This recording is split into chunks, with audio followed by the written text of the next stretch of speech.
இன்னைக்கு என்ன பார்க்க போறீங்கன்னா அதாவது வந்து இந்த ரசம் பருப்பு கடைஞ்சு ரசம்னு சொல்லுவாங்க. மதுரையிலலாம் இருந்தது ரொம்ப ஃபேமஸ். ஈஸியாக குயிக்காக செய்யறதுக்கு வந்துட்டு உடம்பு சரியில்லாதவங்களுக்குலாம் வந்துட்டு அதை செஞ்சு கொடுப்பாங்க. கொஞ்சம் நல்லா இருக்கும், ரசத்துக்கும் பருப்புக்கும் நல்லா இருக்கும்னு சொல்லிட்டு பருப்பு கடைஞ்ச ரசம் அப்புறம் பருப்பு தொடைய அதெல்லாம் செய்வாங்க. நான் இன்னைக்கு வந்து கொத்து பருப்புன்னு சொல்லுவாங்க, பருப்பு கடைஞ்சதுன்னு சொல்லுவாங்க, அப்புறம் பருப்பு ரசம் சொல்லுவாங்க. பருப்பு ரசம் வேற, பருப்பு கடைஞ்சது வேறையா? பருப்பு மேக்ஸிமம் பருப்பு ரசம் தான் சொல்லுவாங்க. பருப்பு ரசம் வையே அப்படின்னு சொல்லுவாங்க. அந்த டிஷ் தான் இன்னைக்கு பார்க்க போறோம். மேக்ஸிமம் உடம்பு சரியில்லாதவங்களுக்கு அது மாதிரி வச்சு கொடுப்பாங்க. ஆமா, உடம்பு சரியில்லைனாலே பருப்பு கடைஞ்ச ரசம், அதுக்கப்புறம் இந்த சூப்பு, கோழி அடிச்சு சூப்பு அந்த மாதிரி சொல்லுவாங்க. ரசம் தான், ரசமும் பருப்பு கொத்து பருப்பும் எப்படி வைக்கிறேன்னு தான் பார்க்க போறோம். வாங்க வீடியோக்குள்ள போகலாம். அதுக்கு முன்னாடி நம்ம சேனலை சப்ஸ்கிரைப் பண்ணாம நிறைய பேர் பார்க்குறீங்க. நம்ம வீடியோக்குள்ள போறதுக்கு முன்னாடி சப்ஸ்கிரைப் பண்ணிட்டு வீடியோ பாருங்க. வாங்க வீடியோக்குள்ள போகலாம். வந்து ரசத்துக்கு ஃபர்ஸ்ட் ரசம் வந்துட்டு எப்படி வைக்கலான்னு பார்க்கலாம். ரசத்துக்கு வந்துட்டு பெப்பர், மிளகு, ஜீரகம், பச்சை மிளகா, காரத்துக்கு பச்சை மிளகா. இப்போ நாங்கள் என்ன பண்ணுவோம்னா இந்த ரசத்துக்கு வந்துட்டு இந்த காம்பு இருக்கு பார்த்தீங்களா, இதை போடுவோம்.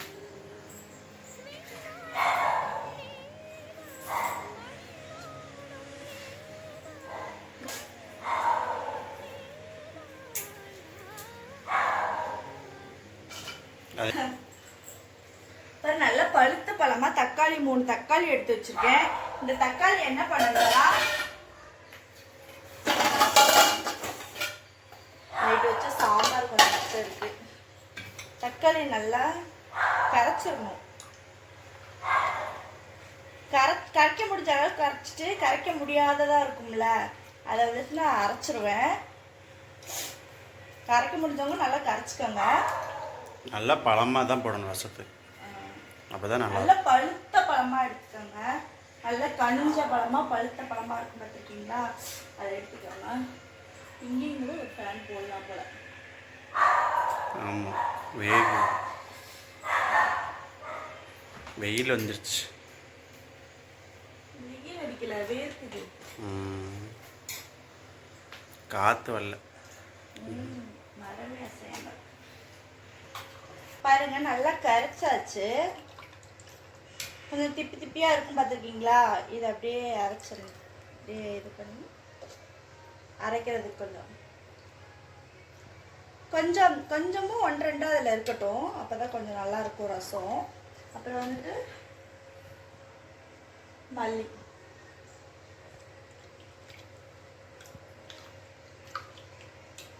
அப்புறம் புளித்தண்ணி.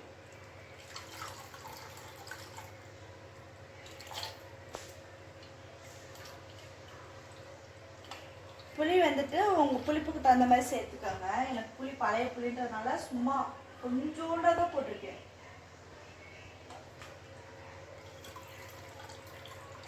அதுக்கே கலர் எப்படி ஆயிடுச்சு. தக்காளி கொஞ்சம் நல்லா சேர்த்துக்கோங்க, அப்போதான் ரசம் நல்லா இருக்கும். அரைக்கிறதுல வந்துட்டு நம்ம வந்துட்டு மஞ்சத்தூள் சேர்த்துடலாம், அவ்வளோதான்.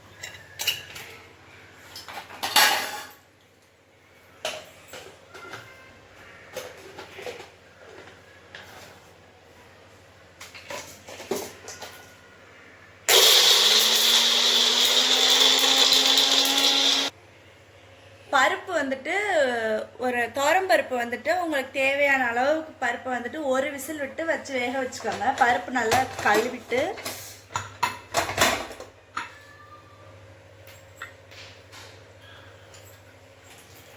பருப்பு நல்லா கேட்கணும்.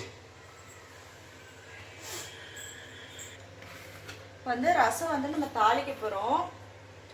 ஃபஸ்ட்டு எண்ணெய் ஊற்றிக்கலாம். கொஞ்சமாக எண்ணெய் சேர்த்தா போதும். என்ன எண்ணெய்? நல்லெண்ணெய். நல்லெண்ணெய்.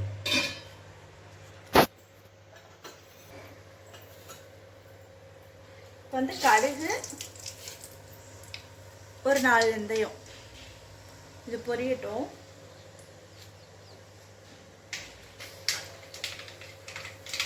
இப்போ நம்ம ரசம் தான் பார்க்குறோம். கடுகும் வெந்தயம் மட்டும் போட்டுக்கோங்க எண்ணெய் காய்ஞ்சதுக்கப்புறம். இப்போ நம்ம அரைச்சி வச்சுருக்கோம் இல்லையா, இதிலே கருவேப்பிலை போட்டுருங்க. போட்டு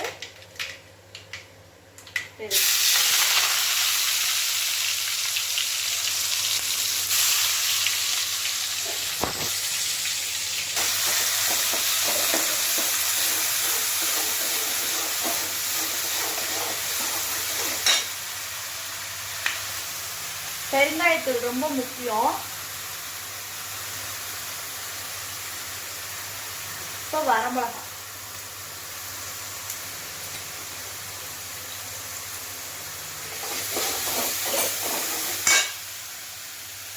இப்போ வந்துட்டு இதெல்லாம் ரெடி பண்ணி வச்சுக்கோம்ல, இதில் வந்துட்டு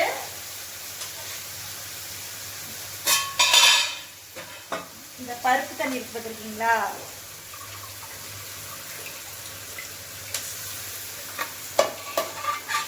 கொஞ்சம் பருப்பு சேர்த்தாலே இது பருப்பு ரசம் ஆயிருக்கா.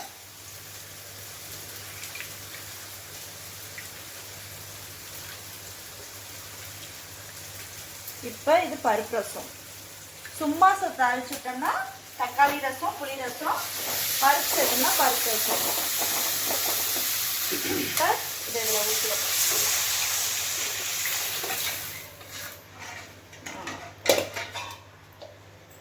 தேவையான அளவுக்கு தண்ணி சேர்த்தாச்சு. இப்போ உங்களுக்கே தெரியும் கரெக்டாக இருக்க மாதிரி. நல்லா கலந்து விட்டுருங்க. கலந்து விட்டுட்டு அப்படியே விட்டுறணும், எதுவுமே பண்ணக்கூடாது. அதுவே நொர கட்டி வரும். ரசத்தை வந்து கொதிக்க விட்டுறக்கூடாது. நொர கட்டி வந்ததுக்கப்புறம் தேவையான அளவு உப்பு போட்டு கொஞ்சோண்டு வெல்லம் போட்டுக்கிறவங்க போட்டுக்கலாம், இல்லைன்னா விட்டுறலாம், அவங்க சாய்ஸ். வெல்லம் போட்டால் கொஞ்சம் அந்த கல்யாண வீட்டு ரசம் மாதிரி டேஸ்ட்டு கொடுக்கும், அதுக்காக தான் வெல்லம் போடுறது. இப்போ நம்ம அடுத்து என்ன பண்ண போகிறோம்னா கொத்து பருப்பு. பருப்பு கடைஞ்சி ரசம்னு சொல்கிறோம் இல்லையா, அந்த கொத்து பருப்பு தான் இப்போ வைக்க போகிறோம். என்னென்ன தேவை?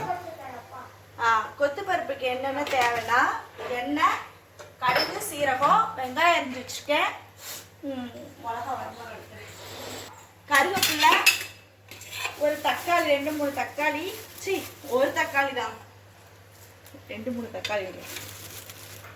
இந்த வரமிளகா தான் பருப்பு காரமே, அதனால உங்களுக்கு தகுந்த மாதிரி சேர்த்துக்கோங்க.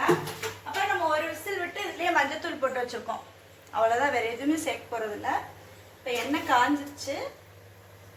கடுகு, சீரகம்,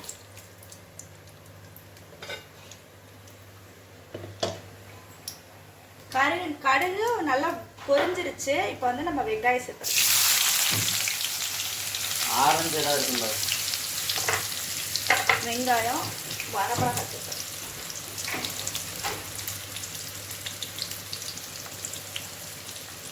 கருவேப்பிலை,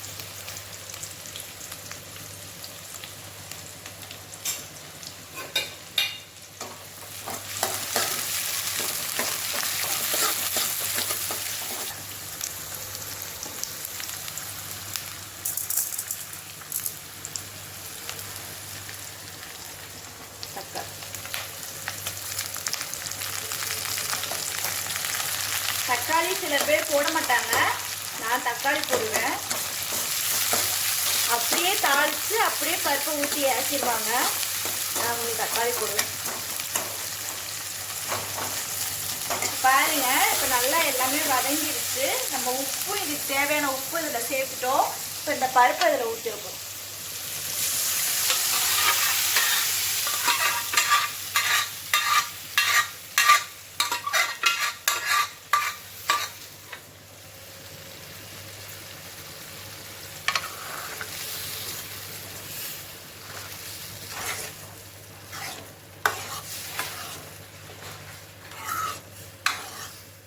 சுட சுட சாப்பாட்டுக்கு இந்த பருப்பை போட்டு சாப்பிட்டாலும் சூப்பராக இருக்கும், இல்லை ரசத்தை ஊற்றிட்டு பருப்பை தொட்டுட்டு சாப்பிட்டாலும் சூப்பராக இருக்கும்.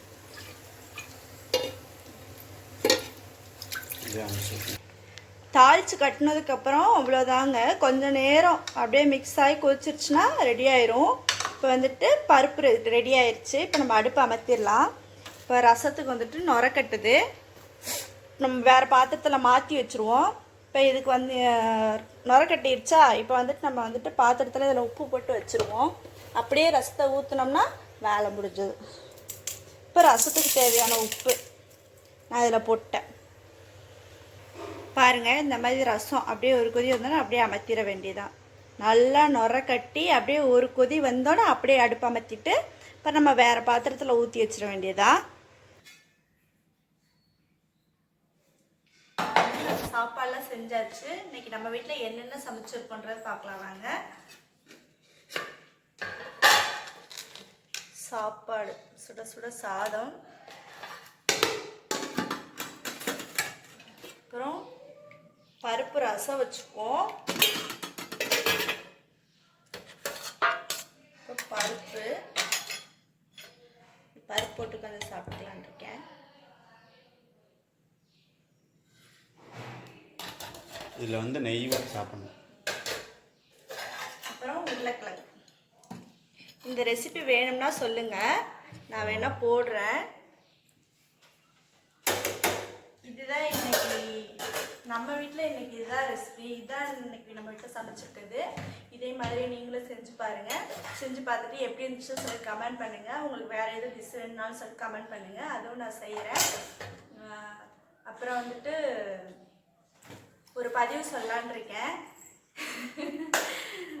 இது சொல்லவா? நான் சொல்லு பார்ப்போம். நல்லா இருந்தால் பார்ப்போம், ரெண்டு தூக்கிடுவோம். வாழ்க்கையில் வந்துட்டு கஷ்டப்படுறோன்னு நினைக்கவே நினைக்காதீங்க. எல்லா கஷ்டமுமே வந்துட்டு நமக்கு வந்துட்டு நம்ம கற்றுக்குறோம். இந்த கஷ்டத்துலேருந்து நம்ம எப்படி கடந்து வரோன்றதை வந்துட்டு நமக்கு வந்துட்டு கடவுள் வந்துட்டு ஒரு டெஸ்ட் வைக்கிறாரு அப்படின்ற மாதிரி நினச்சிக்கோங்க. கஷ்டப்படுறோம் அப்படின்னு சொல்லிட்டு மட்டும் தோண்டு மட்டும் போயிடாதீங்க. இதுவும் நம்ம வாழ்க்கையில் கடந்து போகும் அப்படின்னு சொல்லிட்டு போல்டாக இருங்க. அதே போக நம்ம கஷ்டப்படுற டயத்தில் தான் நம்ம சுற்றி இருக்கிறவங்க வந்துட்டு நமக்கு எவ்வளோ பேர் நமக்கு வந்துட்டு அப்போ தான் தெரியும் எவ்வளோ பேர் நல்லவங்களா இருக்காங்க. பணம் காசு இருக்கிறப்ப வந்துட்டு நமக்கு யாருமே தேவை கிடையாது. ஏன்னா பணம் காசு தான் நம்ம என்ன வேணாலும் பண்ணிக்கலாம். கஷ்டப்படுற டைமில் தான் நம்ம சுற்றி இருக்கவங்க வந்து எத்தனை உறவு நமக்கு உண்மையாக இருக்காங்கிறத நம்ம தெரிஞ்சுக்கலாம். அதனால கஷ்டப்படுறோன்னு மட்டும் எப்பயுமே ஃபீல் பண்ணாதீங்க. இதுவும் கடந்து போகணும்னு மட்டும் நினைங்க. ஏன்னா நாங்கள் அந்த அளவுக்கு கஷ்டப்பட்டோம். கஷ்டப்படுறோம் தான், இன்னும் இப்போ பரவாயில்ல. அந்த அளவுக்கு நம்மளும் கடந்து போவோம். ஆனால் எந்த விதத்தில் மட்டும் தோண்டு மட்டும் போயிடாதீங்க. போல்டாக இருங்க. அதே மாதிரி நல்லா சாப்பிடுங்க, நல்லா வேலை பாருங்க. வேலை பார்த்தா நம்ம என்ன வேணாலும் பண்ணலாம். கை கால் சோகம் மட்டும் இருக்கணும் மட்டும் நினைங்க. கை கால் சோகத்தோட இருந்தால் நோய் நொடி இல்லாமல் இருந்தால் நம்ம எவ்வளோ வேணாலும் சம்பாதிச்சுக்கலாம். அதை மட்டும் மைண்டில் வச்சுக்கோங்க. இதான் நான் இன்னைக்கு சொல்லலான்னு இருந்தேன். அப்புறம் என்னோட சேனலை சப்ஸ்கிரைப் பண்ணுங்க. சப்ஸ்கிரைப் பண்ணிட்டு நம்ம சேனலுக்கு சப்போர்ட் கொடுங்க. நாளைக்கு ஒரு இன்ட்ரெஸ்டிங்கான வீடியோ சந்திக்கிறேன். பாய்.